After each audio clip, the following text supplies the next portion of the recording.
Okay, so the title of this talk is Insights from the NoK, Evaluation on Governance Issues. Now, insights is sort of quite a key word because basically we didn't focus on governance issues in our evaluation. So we've got some governance issues that have been raised because the interviewees were asked about their concerns, and some of their concerns related to governance, but we didn't specifically ask about governance issues. Okay, so that's quite sort of important aspect. So the evaluation really just shines a brief spotlight. Okay. So also important to note that not all the interviewees, so not all 89 interviewees raised issues of governance. So we're talking about quite a small section of the interviewees really raised governance issues. And these were mainly sort of people who are working at quite a high level in sort of the practitioner type communities.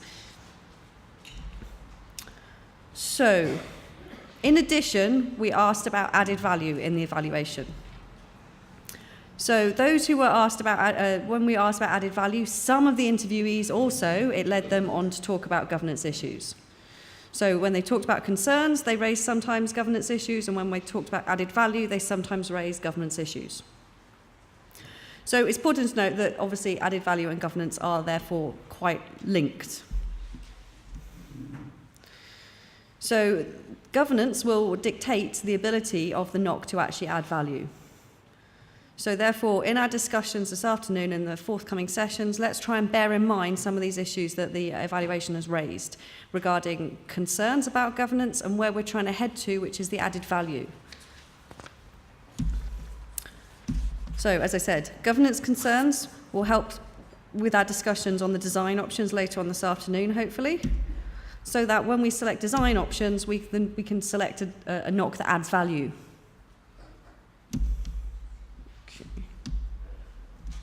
Okay, so let's just start with the potential added value. So we're going to start at the top of that diagram.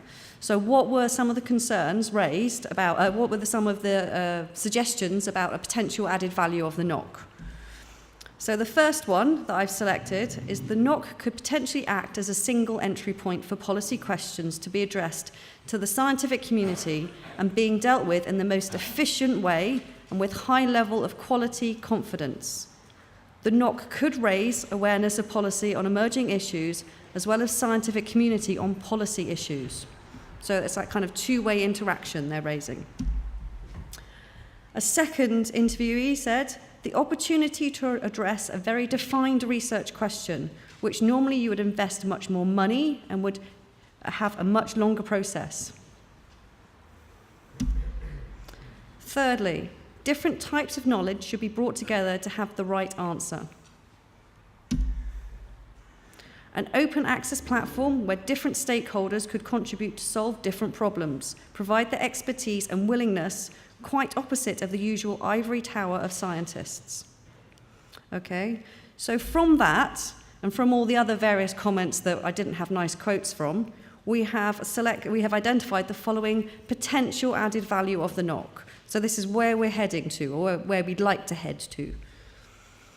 So the NoK could provide a single entry point to access information across scales to answer complex questions.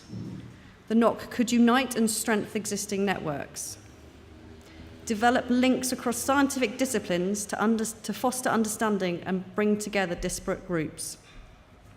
The NoK could involve a wide range of stakeholders by creating an open and accessible platform. It could reduce reaction time by science groups to respond to policy issues. It could encourage policy to base decisions on science, assuring quality of information which is clearly linked to the knowledge.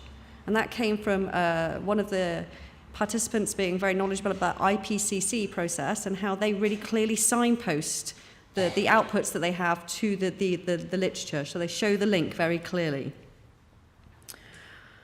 Raise awareness of issues from science, so the science-driven aspect, so raising awareness of the policymakers of you should be aware of this issue.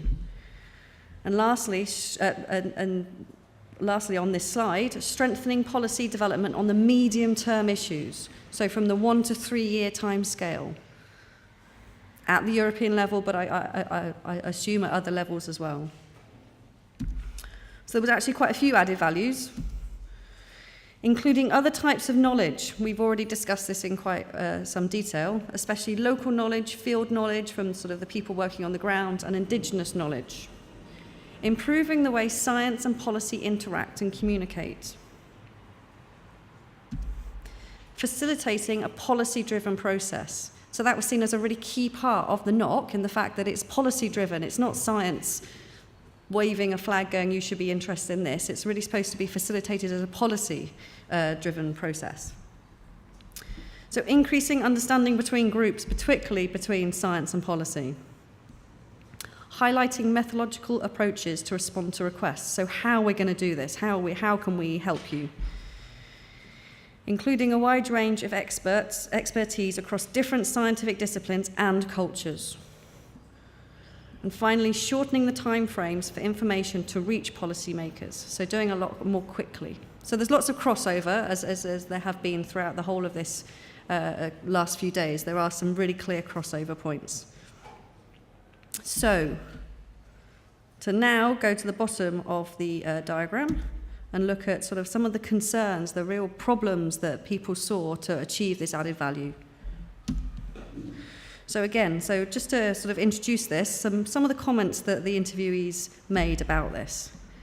How expensive and therefore accessible would it be? Would it only be governments or big organisations with small, or will smaller organisations working with management or policy making be able to use it? Situations can change and the structure must be able to react to changes in conditions. Everyone who wants or needs access should have access. It is a very top-heavy structure at the moment. Who determines the discussions around the NoK brings in questions of fairness. Allow innovation, new thinking, and interpretation. The challenge is to make it relevant to current policy processes. I think that developing the NoK as a dialogue platform between the existing research organisations, managers and policymakers will help overcome competition problems that might occur once they feel the backup of a larger network and will see their recommendations can easily be adopted and implemented. So taking all of these comments and other comments, we identified the following concerns from the evaluation about governance and sort of the future direction of the NoK.